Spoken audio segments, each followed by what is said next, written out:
The UK Independence Party launches its European election campaign today. It says a vote for UKIP would put pressure on the government to hold a referendum on EU membership. Nigel Farage is the UKIP leader and joins us now. Good morning. Good morning.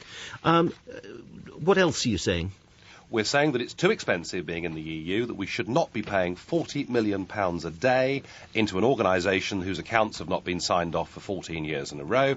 And we're saying that here we are. You've just had Joanna Lumley on the programme, and one of the points she's been making is how is it that a Romanian rapist can come and live in Britain when a Gurkha veteran can't? Well, the answer, Joanna, is because we're members of a European Union and we have a total open door to the whole of Eastern Europe, and we want to have a proper debate about immigration and asylum in this country, because the fact is we cannot control these things all the time that we stay part of a European Union. Sounds like you're in a scrap with the BNP. Certainly not. Certainly not. I mean, look, of the 69 candidates that we're putting up for the European elections, 5 of ours are black and Asian candidates that were born in the Commonwealth that are standing for us. We are absolutely a non-racist party. Yes, we're a patriotic party. Yes, we believe in proper border controls, but we have no link or association with them whatsoever. I don't think anybody standing in the election would say that they're unpatriotic.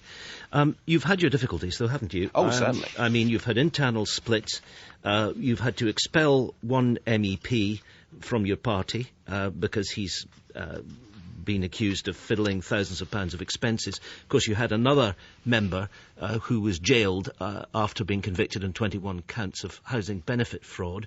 So it's been a rough old time for UKIP and its principled stand. We've certainly had some bad apples, of that there's no question, but I would point out that unlike the other parties, when we have people that break faith with us, we deal with them absolutely ruthlessly and we get rid of them. And despite those difficulties, we have been the leading voice of opposition in the European Parliament over the last 5 years. We've played a big role in the French, Dutch and Irish referendums, and I think we've kept very true to the people that voted for us back in 2004. To what extent are you interested in being constructive in the European Parliament? Everyone knows your view that we'd be better out than in. Fair enough. That's your position. It's absolutely clear.